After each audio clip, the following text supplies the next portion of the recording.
Right, ladies and gents, this is my dad's Indian FTR1200. This is a 2019 model. We're going to take it for a ride. Oh, that sounds very nice.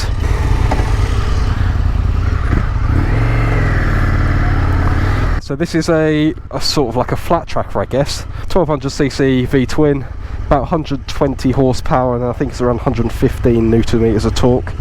My dad's had this for a couple of years now. Really loves it. Obviously he's got his Tiger that he took to Scotland, you would have seen in the Scotland tour, but this is his sort of toy bike, I guess. He's letting me have a ride on it, and I'm pretty sure I'm the first person he's ever let ride it. I think these are about 13 grand on the road. Depending which one you get the full carbon one, which is closer to sort of 15, 16, but you're looking around the 13 and a half grand on the road. This one's got the full Acra pipe on it, Acra system. Ikrapovic. So it sounds really nice. I've always really liked this bike when I see him on it. Cool. And I have to say, we've just ridden over. We're in Poole at the moment. No, we're in Loo at the moment in Cornwall. We came over on some really nice little back roads, and this thing, I was on my bike obviously, and keeping up with it, I was just like, Jesus, this thing takes off. There's no quick shifter or blipper on this model, but it's got a slip assist clutch, so you can kind of just quickly shift very easily. It sounds really good, and it's quite balanced as well. They're flat tracker sort of off-roady type tyres, so they're not the best sort of road tyres. You could definitely stick some better tyres on it, but when I've followed Dad on this before, he just drops into the corners, and it's really surprising how well it handles. It just flicks left and right very easily. Seat height is about 32, 33 inches, I think, so being 5'9", I'm sort of, I can flat foot, but just. I am in the wind, obviously, but it's very clean air. It's quite a small TFT dash. I think it's touchscreen as well, which is very good. There's quite a lot of options in there. You can just flick between screens and stuff. You've got a few more options in there. You can connect your phone and everything to it, which is really cool. And then these are aftermarket mirrors. These are, I think they're Rizoma or something like that, or Motor Gadget. God, it really does pick up. It's going to be one of those bikes that you have primarily for weekend rides. You don't really get this bike for touring or anything like that. I'll put a picture in or a small clip in the side now, but it's got a really lovely sort of side pannier bag. Oh, the exhaust is popping. I'm struggling to get used to no quick shifter because I'm so used to mine having a quick shifter now. It is quite cantered forward. I'm in quite a sporty position. My feet are sort of underneath the back of my thighs like they were on the R9T. The thing I love about these is you never see them about. I've seen one other one on the road other than this one in my entire time I've been riding, and the entire time they've been out, should I say. Oh yeah, it does half pick up. The seat's quite hard. Well, it's not hard, it's just like you can tell it's not a very plush seat for touring on, but it's very comfortable.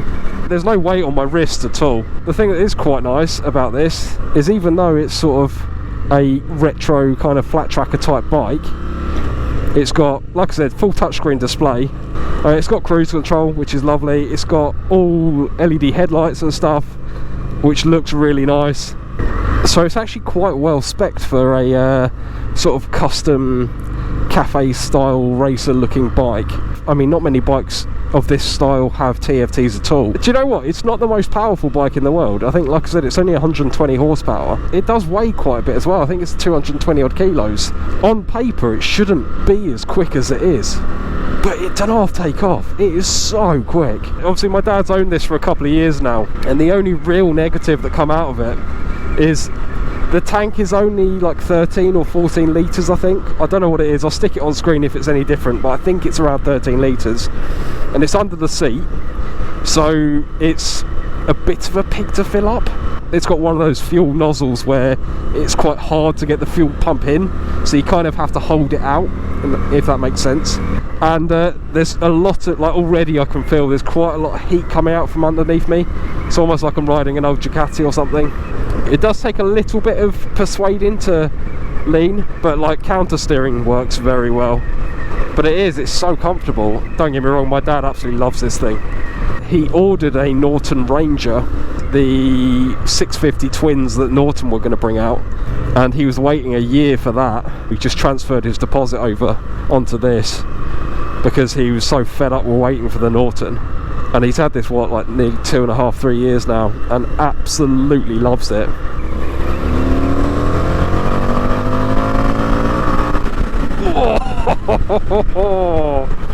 Yeah, fourth gear it just absolutely picks up.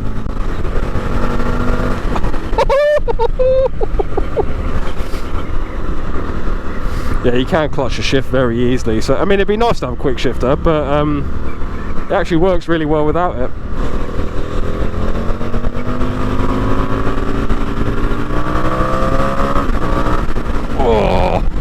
Oh.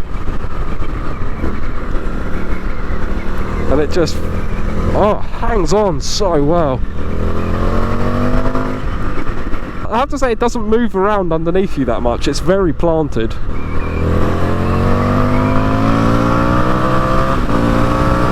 Whoa.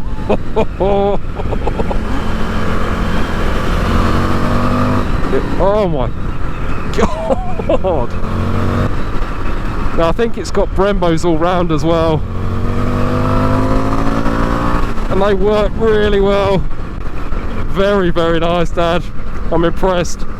You don't even need to change gear. Like, I've done this whole road in fourth gear, and it's so torquey that it just shoves you out of the corner.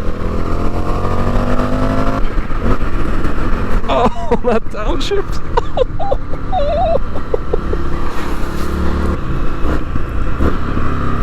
Oh. I can see why you like this. That's what I just found out. Like, that whole road I was in fourth, and I was just like, you don't need to change gear. If you're wondering what this is, it's a TomTom mount. That's not something that's normally on the bike.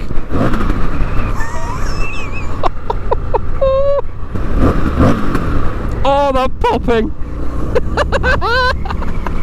This has got the full Olin suspension as well, so it handles really nicely. It's quite a plush ride. It's very comfortable. And I think the other thing that's quite nice with this, if you're brave enough, you'll be able to take it off-road, stick some sort of flat tracker tyres on it and do some gravel tracks, and it'll handle just as well, because that's kind of what it's designed from. Like, I think it was, I don't want to say it was a homologation bike, but it was sort of designed from the flat tracker bike that they use in the racing series, sort of like a semi-homologation bike. Yeah, definitely wheelies. Definitely wheelies. Oh, you absolute plum. This road is horrendous, like so bumpy, and it's just soaking it all up. The suspension makes a really good job of that. I need an exhaust. Sounds so good. Just the engine braking on it. Yeah, it's quite good, isn't it? And that's the other point he's just mentioned, which I hadn't really thought of that much, but the engine braking is quite strong. Not in like a bad way, but it just means that rolling into a corner, like, you just roll off and it just sort of slows you down just enough.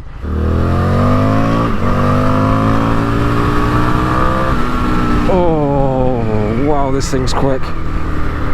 You guys would have been looking at me on that camera, because this camera can see my speedo. Oh. The other thing I would say is the writing on the screen is quite small. It seems like an American thing to have all the writing very small. It's all on there, and it's not like, you know, the Pan America, I said that it was just way too much information. So it's not that, it's nowhere near that bad. Writing is just a little bit small for my liking. I wonder what it's like on the other one. No, that's sort of similar. So on this one, you've got your fuel gauge, your trips, your speed and your gear indicator, temperature, I mean, it's got a compass on it, and your mode and your time and everything. And this screen you've got, it's slightly different, just a different type of tack. I still haven't ridden the Sportster S. I do think this might be a good competitor for it, because I think that's going to be about 120 horsepower It's got the Revolution Max V-twin engine in it, which is about 1250cc, whereas this is like 1200 odd. I think you'll be sat more upright on the Sportster. The switchgear's quite nice. It's very plain, but it's quite nice. The bars without these would look very nice. Obviously it's not, these are normally the mirrors, so it has like normal mirrors that come off. These are, like I said, these are aftermarket bar-in ones. I think you'd have to have the exhaust on it. Now I've been riding for sort of half hour, 40 minutes or whatever it's been. Well, as it says on the camera, 31 minutes. The only thing that is kind of bothering me is the heat from the exhaust, or like heat from underneath me. You can tell when you're going slow that it's hot. Sitting in traffic on a summer's day might be a bit painful. Having said that, I'm in full touring gear, so I suppose if you're in your summer gear, it might be a lot better. I'm very impressed, very impressed. Well, I have to say, it feels like a bit of an occasion to ride it. Oh look, there's a tunnel. Do you know what that means? We can piss off the neighbours.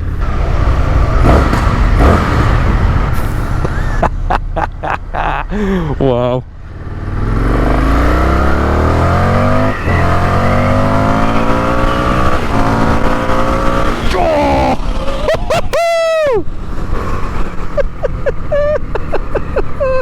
And do you know what? For me, I haven't ridden this bike for that long, and it is very, very easy to ride. Like, very easy to get on and feel like you're kind of at home. That's absolutely gone. Oh, I love this thing. Really, really good. Definitely worth a ride if you're interested in this kind of thumping Great Vic V-twin. Pegs are in the way a bit of where you want to put your feet, if you know what I mean. Look, I want to put my foot there, and it's hitting the peg. The rear wheel started locking up there. But yeah, thank you very much for joining me. I'm going to go and stick this back in the garage before I bin it and Dad hates me. If you've got any questions about it, stick them in the comment section below.